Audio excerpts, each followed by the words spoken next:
হযরত আবু হুরায়রা রাদিয়াল্লাহু তাআলা আনহুর দরবারে একটা মহিলা কান্নাকাটি করতে করতে দৌড়ায় চলে আসছে। মহিলা আবু হুরায়রাকে ডাক দেয়া বলতেছেন, ও আবু হুরায়রা, আমি একটা জঘন্যতম একটা গুনাহের কাজ করছি।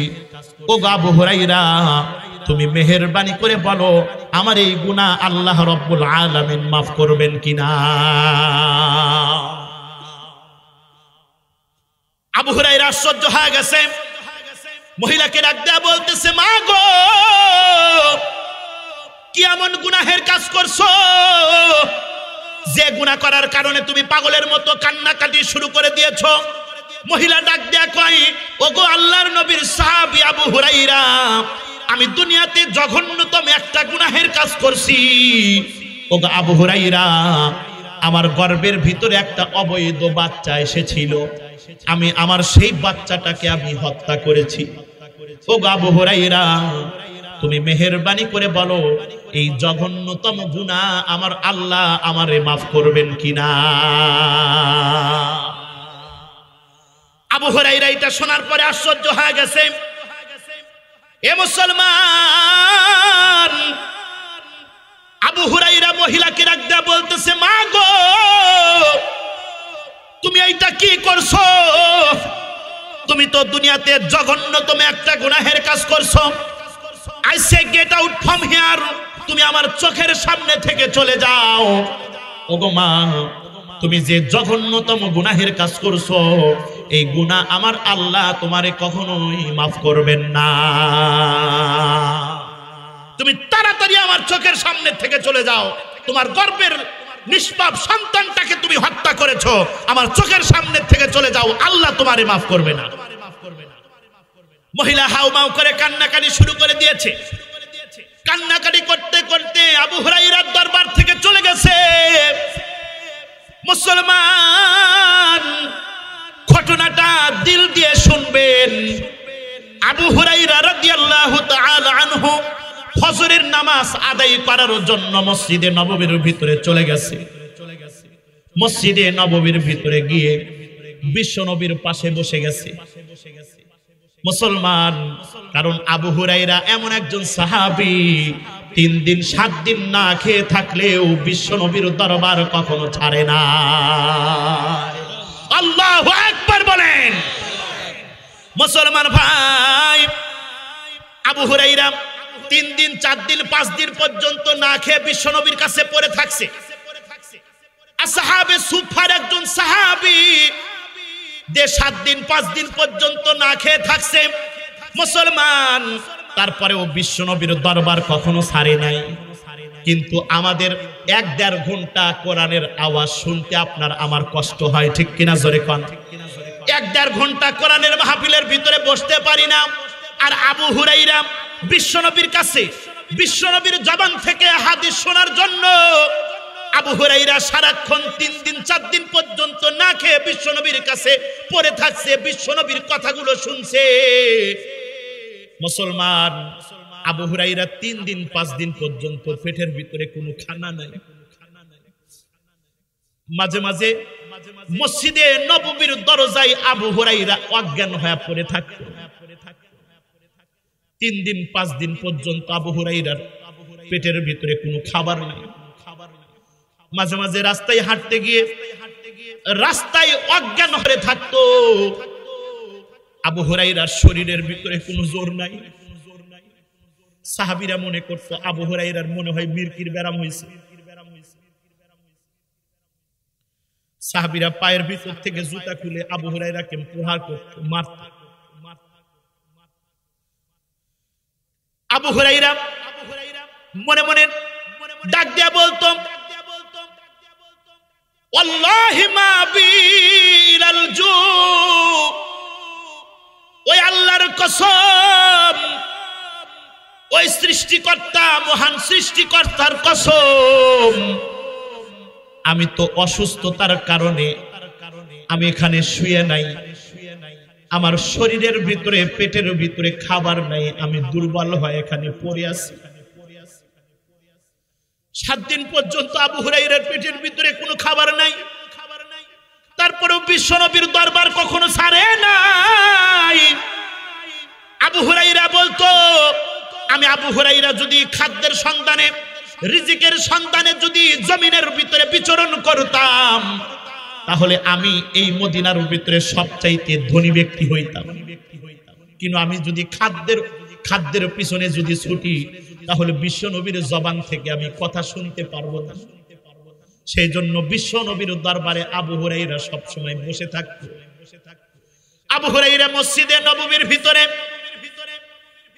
ফজরের নামাজ আদায় করতে গিয়ে বিশ্ব নবীর পাশে বসে আছে। বিশ্ব নবীর কানে কানে আবু হুরাইরা ডাক দেয়া বলতেছে, ও গো দয়ার নবী, গতকাল আমার সাথে একটা ঘটনা ঘটে গেছে গো নবী। বিশ্ব নবী আবু হুরাইরাকে ডাক দেয়া বলতেছেন, আবু হুরাইরা, কি এমন ঘটনা তোমার সাথে ঘটে গেছে? তখন আবু হুরাইরা ডাক দিয়া কয়, ও গো দয়ার নবী, আমার কাছে একটা পাপিষ্ঠা মহিলা এসেছিল।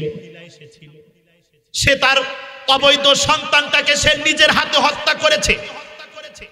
আর আমার কাছে জানতে এসেছিল আল্লাহ কি তার এই গুনাহটা মাফ করবেন কিনা। বিশ্বনবী আবু হুরাইরাকে ডাক দেয়া বলতেছেন, ও আবু হুরাইরা, তুমি ওই মহিলাকে কি জবাব দিয়েছো? আবু হুরাইরা ডাক দিয়ে কয়, ওই মহিলা তো জঘন্যতম একটা গুনাহের কাজ করছে গো নবী। আমার কাছে দুনিয়ার ভিতরে সবচাইতে পাপিষ্ঠ মহিলা ওই মহিলাকে মনে হয়েছে। সেই জন্য আমি আমার দরবার থেকে তারে দূর দূর করে তাড়াইয়ে দিয়েছি। আর আমি তাকে বলেছি আল্লাহ তোমারে কখনো মাফ করবে না। বিশ্বনবী আবু হুরাইরাকে ডাক দেয়া বলতেছেন, আবু হুরাইরা, তুমি তো কাজটা ঠিক করো নাই, তুমি তো মহিলার উপরে জুলুম করেছো। আল্লাহু আকবার বলেন। কারণ আল্লাহ রাব্বুল আলামিন বলছেন, ওয়াল্লাযীনা ইযা ফাআলু ফাহিশাতান আও যালামু আনফুসাহুম যাকারুল্লাহ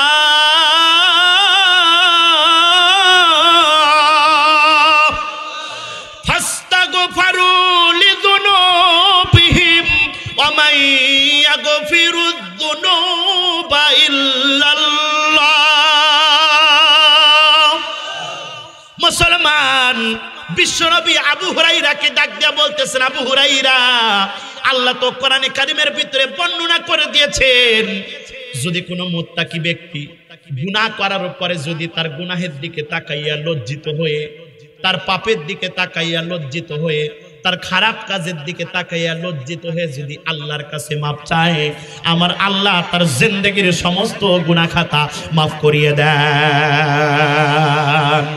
তুমি মিটাও সকল চাওয়া দুদিন আগে পরে, তোমার কাছেই সকল পাওয়া সবই তোমার তরে। তোমার কাছে চাই যে পানা, তোমার কাছে চাই যে পানা, আমরা নিশিদিন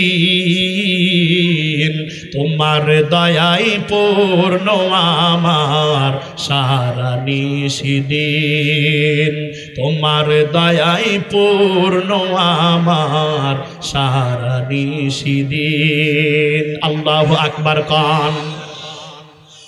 বিশ্বনবী আবু হুরাইরাকে ডাক দেয়া বলতেছে, আবু হুরাইরা, তুমি ওই মহিলার উপরে জুলুম করেছো, অবিচার করেছো, অথচ ওই মহিলা যদি আল্লাহর কাছে মাফ চাই, আল্লাহ তারে মাফ করে দিবেন। সুবহানাল্লাহ বলেন। বিশ্বনবী আবু হুরাইরাকে ডাক দেয়া বলতেছেন, আবু হুরাইরা, তাড়াতাড়ি চলে যাও, তাড়াতাড়ি চলে যাও, ওই মহিলাকে সুসংবাদ দিয়ে দাও, আমার পক্ষ থেকে সুসংবাদ দিয়ে যাও। ওই মহিলাটা যদি আল্লাহ রাব্বুল আলামিনের কাছে গুনার দিকে লজ্জিত হয়ে যদি মাপ চায়, আল্লাহ রাব্বুল আলামিন তার জিন্দেগীর সমস্ত গুনাহ খাতা মাফ করিয়ে দেবেন। अल्लाह अल्लाह तू मेरा गफ्फार है, अल्लाह अल्लाह तू मेरा सत्तार है। আবু হুরাইরা পেরেশান হয়ে গেছে, এখন মহিলারে পাবে কই? আবু হুরাইরা ফজরের নামাজ আদায় করার পরে মদিনার অলিতে গলিতে তন্ন তন্ন করে খোঁজাখুঁজি শুরু করে দিয়েছে। মহিলার কোনো খবর নাই, মদিনার কোনো গলির ভিতরে সেই মহিলার সাথে দেখা নাই। আবু হুরাইরা পেরেশান হয়ে গেছে। আবু হুরায়রা মনে মনে কয় আমি এটা কি করলাম, আমি ওই মহিলার উপরে কেন এত বড় একটা গুনাহের বোঝা দিয়ে দিলাম, আমি কেন মহিলারে এইরকম নিরাশা করলাম। আবু হুরায়রা পেরেশান হয়ে গেছে, মহিলার এখন কই পাবে। সারা মদিনা তন্ন তন্ন করে খুঁজছে, সেই মহিলার খবর নাই। আবু হুরায়রা মনটা খারাপ করে বাড়ির দিকে রওনা দিয়েছে, বাড়িতে চলে গেছে। বাড়িতে যাওয়ার পরে হঠাৎ করে সেই মহিলা আবার আবু হুরায়রার কাছে চলে আসছে। আবু হুরায়রাকে ডাক দেয়া বলতেছেন, ও আবু হুরায়রা, আমি একটু শেষবারের মতো তোমার কাছে জানতে চাই, আল্লাহ রব্বুল আলামিন আমার এই গুনাহটা মাফ করবেন কিনা। আবু হুরায়রা মহিলাকে দেখার পরে খুশি হয়েছে না বেজার হয়েছে? আবু হুরায়রা খুশি হয়ে গেছে। আবু হুরায়রা খুশি মনে মহিলাকে ডাক দেয়া বলতেছে, মা গো, তোমাকে আমি তো এই গুড নিউজ, এই সুসংবাদটা দেওয়ার জন্য সারা মদিনা তোমারে তন্ন তন্ন করে খুঁজলাম, কিন্তু মদিনার রাস্তা ঘাটে তোমারে পাইলাম না রে মা। ও মা, তুমি নিরাশ হইও না, তুমি নিরাশ হইও না। তুমি যদি তোমার গুনার দিকে তাকাইয়া লজ্জিত হয়ে যদি মালিকের কাছে তওবা করতে পারো, কান্নাকাটি করতে পারো, ও মা, তোমার মাপ চাইতে দেরি হবে। আমার নবী তোমার কাছে খবর পাঠায় দিয়েছেন, আল্লাহ রাব্বুল আলামিন তোমাকে মাফ করতে দেরি করবেন না। ইয়া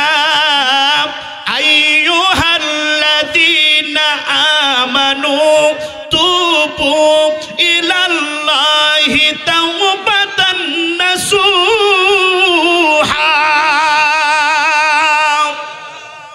মুসলমান বান্দা যদি পরিষ্কার দিল নিয়ে যদি আল্লাহর কাছে মাফ চায়, আল্লাহর কাছে তওবা করে, তাওবাতুন নাসুহা করে, আল্লাহ রাব্বুল আলামিন তার জিন্দেগীর সমস্ত গুনাহ খাতা মাফ করে দেন।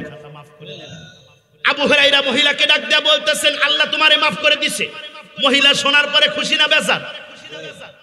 মহিলা খুশি হয়ে গেছে। মহিলা সঙ্গে সঙ্গে আল্লাহ রাব্বুল আলামিনের কুদরতি কদমে সিজদায় পড়ে গেছে। সিজদায় পড়ে আল্লাহর কাছে কান্দে, আল্লাহ, যে জঘন্যতম একটা গুনাহের কাজ করছি, আল্লাহ, এর জঘন্যতম গুনাহের কাজ আমি মহিলার দ্বারা আর কখনো হবে না, তুমি আমারে মাফ করো। আবু হুরায়রা ডাক দিয়া কয়, এ মা, এত কান্নাকাটি করার দরকার নাই, আল্লাহ তোমারে মাফ করে দিয়েছে। মুসলমান ভাই, আবু হুরায়রা মহিলাকে ডাক দিয়া বলতেছে, মা গো, আল্লাহ তোমার সমস্ত গুনাহ মাফ করে দিয়েছেন। এখন যদি তুমি মৃত্যুবরণ করো, মৃত্যুবরণ করতে দেরি হবে। আল্লাহ রাব্বুল আলামিনের বানানো জান্নাতের ভিতরে যাইতে তোমার দেরি হবে না। এই জন্য বিশ্বনবী বলেছেন, হাদিসটা কান খুলে শুনে নেন, আত-তাইবু মিনায-যামবি কামাল্লা যামবালা। সুবহানাল্লাহ বলেন।